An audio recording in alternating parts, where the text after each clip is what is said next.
السلام عليكم، عاملين ايه؟ يا رب تكونوا بخير في احسن حال. جيت لكم النهارده بفيديو جديد. تعالوا نبدا بالصلاه على النبي ونقول له اللهم صل وسلم وبارك على سيدنا محمد افضل الخلق وعلى اله وصحبه وسلم. عايزاكم كلكم كده تصلوا على النبي، حتى لو يا جماعه مش هتصلوا في كومنت يعني على النبي او تكتبوا كومنت، لا صلوا عليه في سركم، انا هاخد الثواب وانتوا كمان تاخدوا الثواب. وتعالوا بينا نبدا فيديو النهارده ونشوف احنا بنعمل ايه. زي ما انتوا شايفين كده انا كان معايا فخدة ضاني. عايزة اقول لكم مبدئيا كده الفيديو ده من 10 يوم رمضان يا جماعة. انا لحد دلوقتي معايا فيديوهات من بتاعة رمضان، بس تقريبا ده خلاص اخر فيديو انا مصورتش في رمضان. فيديوهات كتير، هما يعني بتاع 3 4 فيديوهات وانا نزلتهم خلاص، وده يعني التالت او الرابع. انا معيش فيديوهات تانية خالص لرمضان ولا معايا فيديوهات جديدة.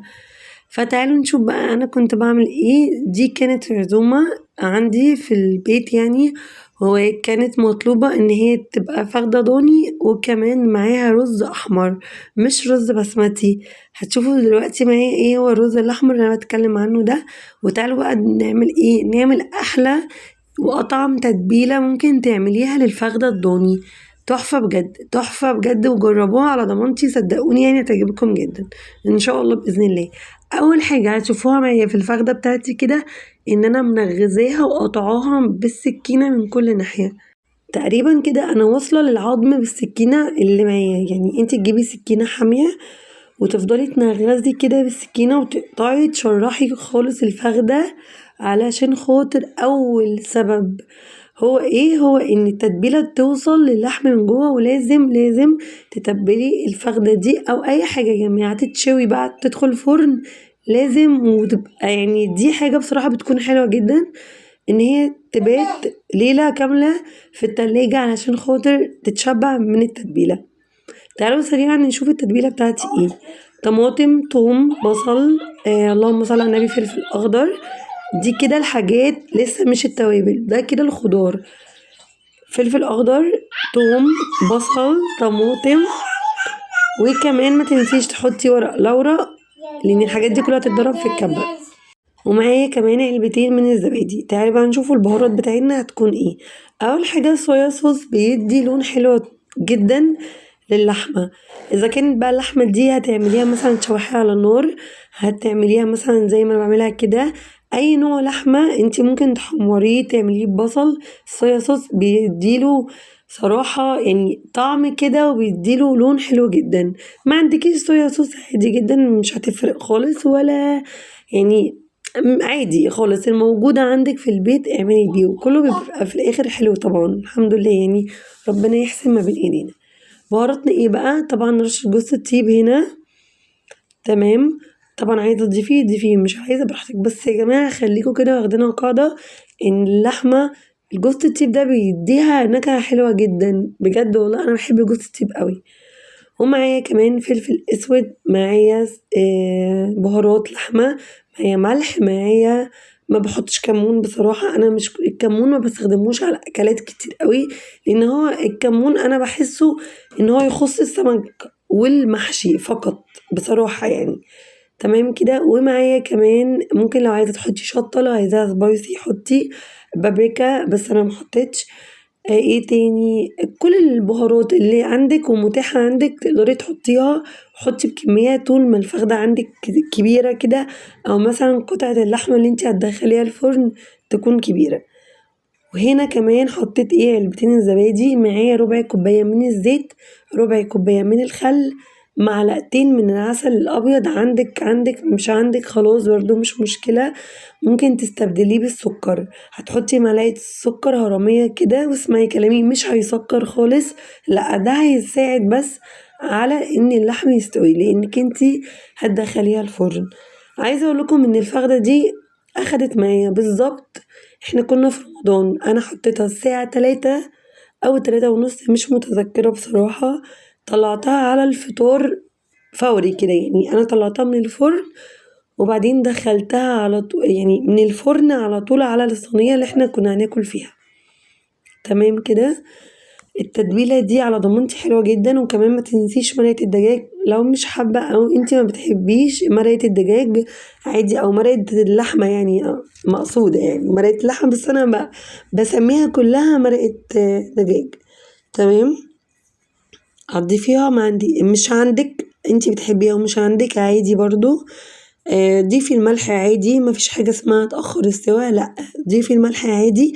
لازم يا جماعة اللحمة بالذات اللي داخلة الفرن لازم تملحيها كويس علشان تطعم بالملح، لانك مش هتعرفي تعالجيها بعد كده، لان الملح لازم يدخل جوه في الأنسجة علشان اللحم يبقى ليه طعم.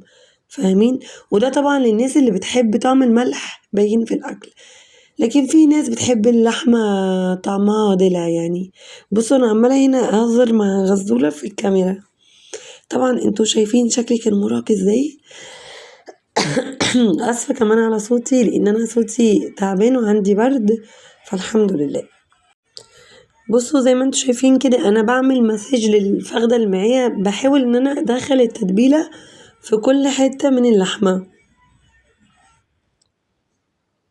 بصوا انا هنا شبعتها خالص بالتتبيلة. عايزة بقى تلبسي جلافز، عندك جوانتي يعني البسيه، ما عندكيش عادي اشتغلي بايدك يا جماعة، ده اكلنا يعني، ده اكل بيتنا. بصوا هتلاحظوا ان انا كنت حاطة الهلال والنجمة لان انا زي ما قلت لكم احنا كنا في رمضان. بصوا بقى اللحمة، شايفين لونها عامل ازاي؟ لونها اصلا جاي على اللون البني كده، طبعا ده من الصويا صوص وكمان التوابل. تمام كده. والزبادي ما تنسوش، ده بيخلي اللحم طري جدا. عايزه اقول لكم ان اللحمه دي كانت دايبه دوب والله. بصوا ده كده تاني يوم، تاني يوم على طول انا تبلتها وحطيتها في التلاجة، وده تاني يوم بقى. انا عايزه اقول لكم اصلا ان اليوم ده يعني قبلها بيوم انا كنت نايمه متاخر جدا، يعني نايمه الساعه 10 الصبح في رمضان. وكمان او 11 كمان والله، وصحيت بقى ايه اللي هو يا خبر انا اتاخرت. المهم جبت هنا بقى صاج الفرن بتاعي. بصوا اللي في الارضيه ده ما بيطلعش خالص. تمام، هنا بقى بصوا البتاع ده اسمه ايه، الورق الفويل ده، اللفه دي او البقره دي او الرول ده كان وقع. عايزه اقول لكم ان خلي بالكم لما يكون عندكم رول زي ده كده، خلي بالكم منه ان هو يقع، لان لما بيقع يا جماعه بيبوظ على فكره. بس هو كان وقع وقعه بسيطه علشان كده ما باظش مني قوي، يعني انا حاولت بصوا على قد ما اقدر ان انا اصلحه. تمام، لان هو بيقع على فكره بيبوظ خالص، يعني انا حاولت اداوي او اعالج الموقف، لكن في قبل كده رول كان وقع مني باظ كله باظ. تمام، خدت برضو القطعة دي مش هرميها اكيد، هخليها كده في الارضية بتاعت الصاج. طبعا انت بقى عندك ورق زبدة تقدري تستخدميه، لان هو بيقولوا بصراحة ان الورق الفويل ده لما بيكون مباشرة على اللحمة بيكون يعني مش صحي. بس فلو عندك ورق زبدة طبعا انتي تقدري بقى ايه تضيفي ورق الزبدة اخر حاجة اللي هو على اللحمة. تمام، او فراخ او رومي او اي حاجة. تمام كده. هنا بقى حبيت ان انا اقطع معاه خضار كده عبارة عن جزر بطاطس. عايزة اقولكم ان انا كنت عاملة شوية صغيرين جدا من البطاطس والبصل والجزر والحاجات دي، كنت عاملة شوية صغيرين جدا. عايزة اقول لكم ان انا قلت مش هيتاكل، بس عارفين لو انا كنت عملت اكتر من كده هو اتاكل صحة وعافية، وكان طعم قوي الخضار اللي انا حاطاه مع الفخدة ده. عايزة اقول لكم ان انا عملت زيادة عن كده ما كانش اتاكل. سبحان الله، هي الحاجة لما تبقى شوية صغيرين كده بتتاكل، وساعتها تقولي يا ريتني ما كنت عملت شوية صغيرين. تمام. بص بقى عايزة اقول لكم ان كانت حلوة جدا بالشكل ده. وكده بقى انا قفلتها من كل ناحية، مزودتش مية خالص، غير ممكن اكون حطيت مية في الصاج من تحت شوية صغيرين بس عشان الصاج ما يتحرقش، مش اكتر من كده. ومش فاكرة حطيت ولا لا بصراحة، بس هو لو انتي ما حطيتيش عادي جدا. تعالوا بقى نعمل الرز الاحمر بتاع اللحمة دي. الرز الاحمر ده يا جماعه بيقدموه في اي قريه، القريه البدويه، يعني في القرى البدويه دي انت لو طلبتيه يعني هيقدمهولك هتقول اسمه رز احمر. مش عارفه صراحه اسمه ليه اسم تاني ولا لا، بس انا يعني هو مسماه كده عندي رز احمر. ايه هو بقى الرز الاحمر اللي انا هعمله النهارده؟ عايزه اقول لكم ان هو برضو طلب مني الرز ده، وانا عملته بالبركه كده. يعني انا مش عارفه هما بيضيفوا عليه ايه، بس انا دقته قبل كده من القريه، او يعني من قريه بدويه.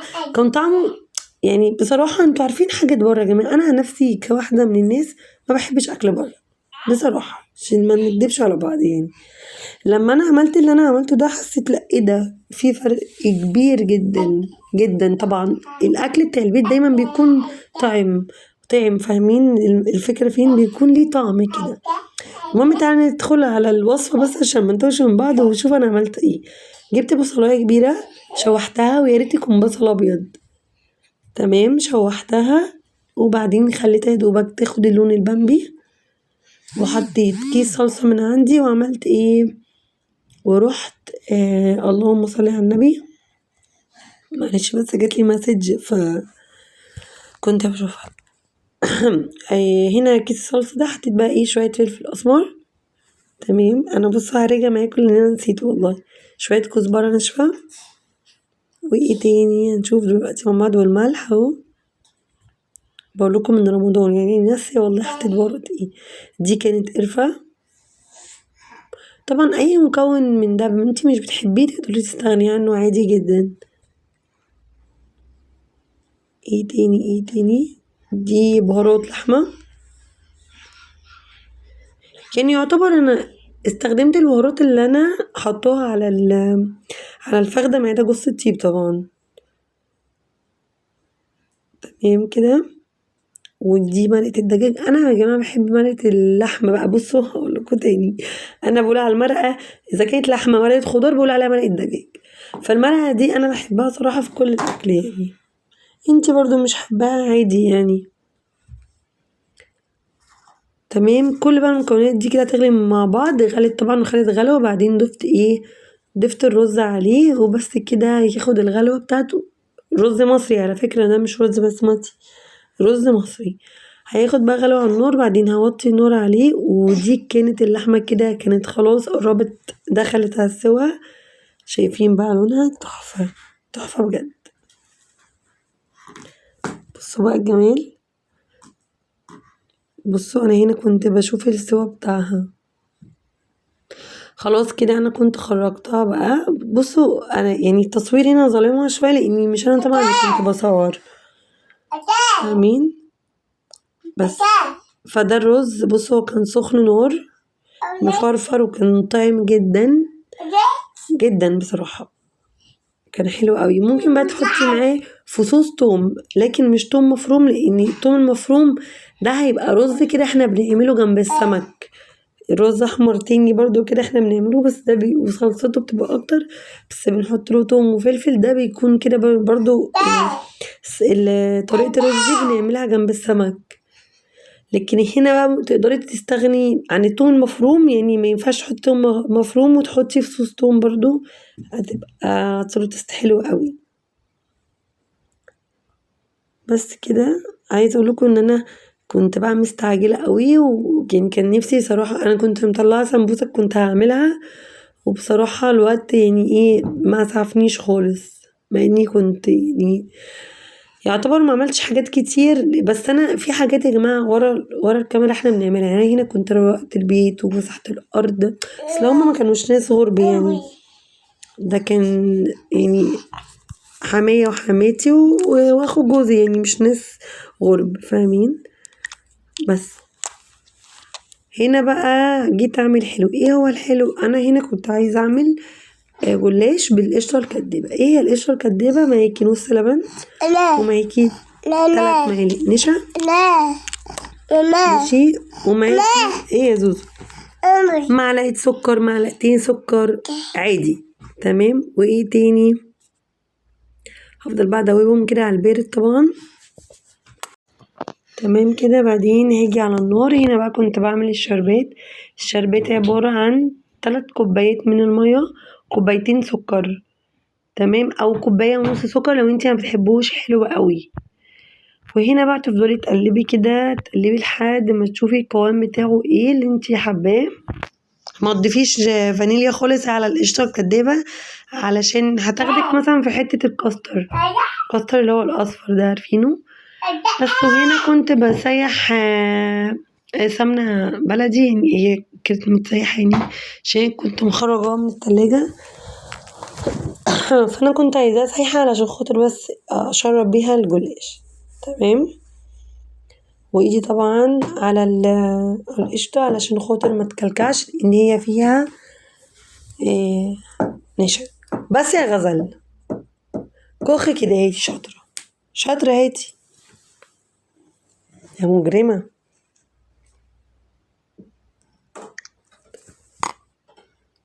بس هنا بقى كنت جبت معلقه، كنت بشوف السمك ايه القوام يعني بتاع القشطه، لقيتها لسه سايبه شويه، فقلت ايه سيبها على النار كمان، او تقريبا زودت لها معلقه نشا، مش فاكره بصراحه.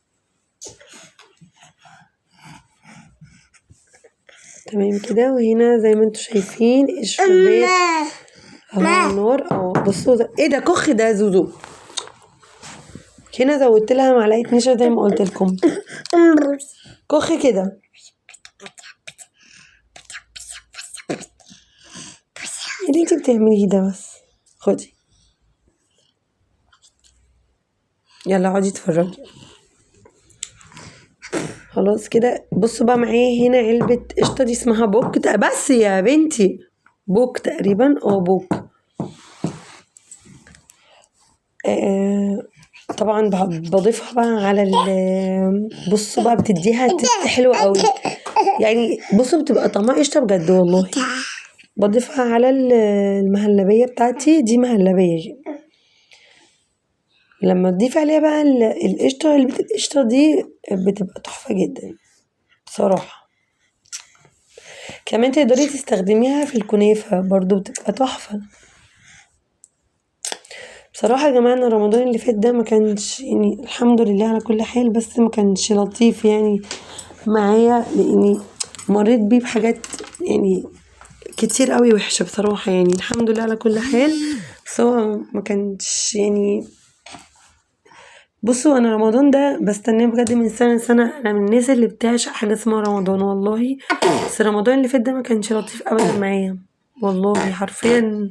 الحمد لله الحمد لله على كل حال. ربنا يا رب ما يجيب لي ولا يجيب لكم حاجة، اي حاجة وحشة، يبعد عنكم كل شر، اللهم امين. عنا وعنكم. هنا بقى جبت الجلاش بتاعي. عايزه اقول لكم ان انا استنيت ساعه كامله على الجلاش ده علشان احطه في الصينيه، لان الجلاش اللي كان عندي كان جوزي جايبهولي قبلها بيوم، حطيته في التلاجة. عايزه اقول لكم ان لقيت اللفه كامله كانت بايظه مسوفه، اللفه كامله. انا والله كنت مصوره لكم المقطع بس مش عارفه راح فين. بس هنا ضفت بقى بتاع مثلا 6 رقات من الجلاش، ورق الجلاش يعني. وبعدين اهو المهلبية. بصوا بقى خلوها بالقوام ده علشان خاطر ما تبقاش سايحة قوي. تمام.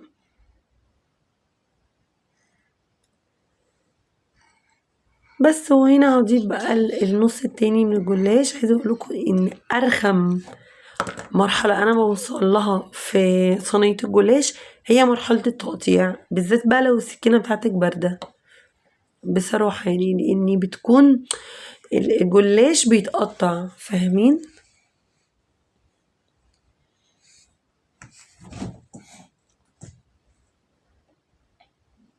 انتي هنا بقى بتحطي الرقات اللي فوق نفس اللي تحت. وهنا السمنة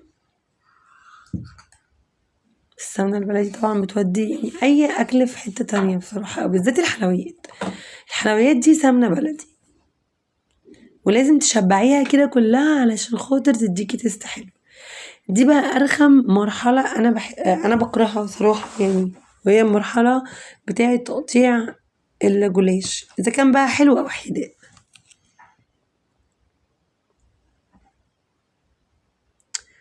عايزة اقول لكم بصوا القشطة بتطلع من الجوانب، فبصراحة كنت متضايقة قوي بصراحة. حتى بصوا هتلاقوني ما كملتهوش يعني مقطع. اسفة طبعا ان المقطع اللي هو لما خرجت الجلاش من الفرن وكان مستوي بقى وضفت عليه الشربات برضو ده اتحذف مني، لان في فيديوهات كتير اوي اتحذفت بصراحة، فاسفة والله. بس ان شاء الله هعوضها لكم يعني مرة تانية. عايزاكم بقى تعملوا لايك الفيديو النهارده لو عجبكم. عايزاكم يا جماعة تشتركوا عندي في القناة، فضل منكم طبعا يعني، ويكون ذوق وكرم منكم، ده مش اجبار خالص والله. ارجو منكم ان انتوا تعملوا لي كومنت تشجيع واللايك بقى، عشان عايزه اتشجع، عايزه اعمل فيديوهات الفتره الجايه ان شاء الله باذن الله كتير. عايزه هشارك معاكم افكار وحاجات كتير قوي حلوه، بس كل ده عايز التشجيع والله والحماس، يعني انكم تحمسوني. بس كده ده كان فيديو النهارده، اشوفكم على خير يا احلى ناس في الدنيا. ربنا يديكم الستر وراحه البال، وكل حاجة بتتمنوها بتشتاقوا ليها ربنا يديكم الذرية الصالحة، امين يا رب العالمين. كل اللي نفسكم فيه يطعمكم كلكم يا رب يا رب، وما يحرم اي حد في الدنيا من اي حاجة. واهم حاجة يرزقكم راحة البال ويرزقكم الستر وكل حاجة في الدنيا. وان شاء الله باذن الله يكون كده العيد اللي جاي علينا ده عيد الاضحى يكون احلى من ايام كتير قوي فاتت علينا وعليكم، اللهم امين. وكل سنه وانتم طيبين، واكون انا اول واحده قايله لكم كل سنه وانتم طيبين، علشان احنا خلاص او داخلين على ايام جميله. وبس كده، الف الف الف سلام.